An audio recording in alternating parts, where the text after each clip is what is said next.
Dawson's Rambles. Hey YouTube, Dawson Ryder here with a really quick Power Rangers news update of two small things that happened over the last couple days. I'm a little bit late on reporting it because things have been a little bit busy and crazy the last few days, but I wanted to make some sort of video about them. One of them is more actual, interesting new news. The other one's kind of a small update I just wanted to comment on. But the top billing is talking about we got another new Street Fighter inspired Power Ranger created for Power Rangers Legacy Wars.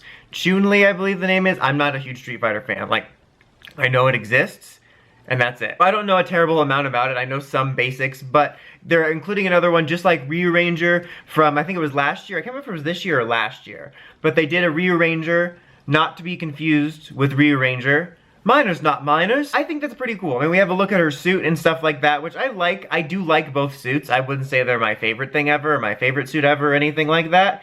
But I think I've said before in the previous videos in which I talked about this type of news when we got Rearranger, again, not to be confused with Rearranger. I really like the idea of this. I think it's a cool idea to generate excitement. It's just kind of a cool idea in general, and I wouldn't mind seeing more of this in the future, or of more, yeah, that's right. I said that right. What am I doing, Dawson? I mean, at least right-ish.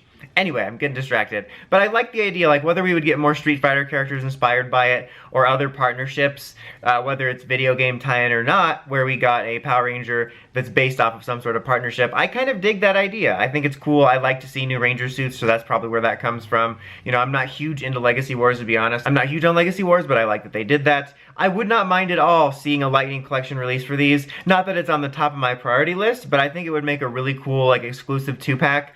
I mean, maybe a con exclusive, but I actually think like a GameStop or Best Buy exclusive 2-pack would be kind of cool because of the whole gaming theme. Some people don't like that. I feel like there's lots of people that just hate the idea of exclusives of any kind, but I'd rather it be some sort of exclusive than take up a slot in the main wave, which I highly doubt either of these would. But I just want to see figures for everything, to be honest.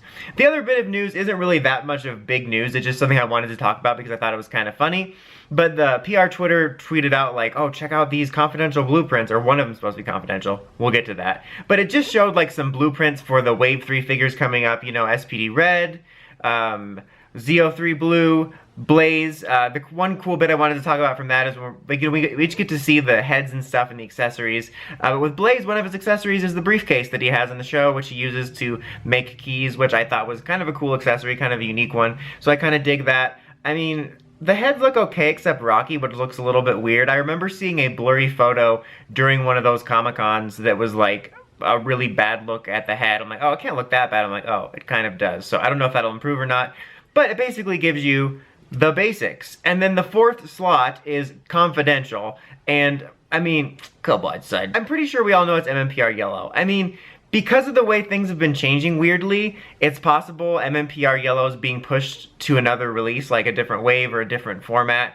and they're gonna put another figure in her place that was one of the ones that leaked on Walmart, or one of the ones we don't even know about yet. So, like, that's possible. I really hope it's MPR Yellow just because of how funny this has been. Like, we found the leaked listings, and then they announced Wave 3 with only 3 figures in it, and say it's coming out in 2020, but then the places are listing it as including MPR Yellow, and coming out earlier than that, even though they keep being adamant that it's only 3 figures before this, and then now they're like, oh, there's a 4th one, but it's confidential. Like, I don't know. I hope it's MPR Yellow just because I think it's funny that they're trying to keep it a secret so desperately and it's not just working. Like, I think that would be kind of funny and like a delicious moment. But on the other hand, maybe they're going to swap it out. Well, I don't know if they would swap it out because the fans knew about it, but maybe for whatever reason they did swap it and they thought, okay, you know what, let's do MPR Yellow in Wave 5 and let's do so-and-so in this one. So I don't know. I just had to comment on that because I thought it was funny and it would be kind of a place to slot it into this video. But anyway, that's about it for this one. Let me know what you guys think about the new Street Fighter Ranger, about the attempt to keep Lightning figures secret. Let me know in the comments. As always, don't forget to like, comment, subscribe, and climb the steps, entering that bell while you can. Until next time, Dawson Ryder, signing out.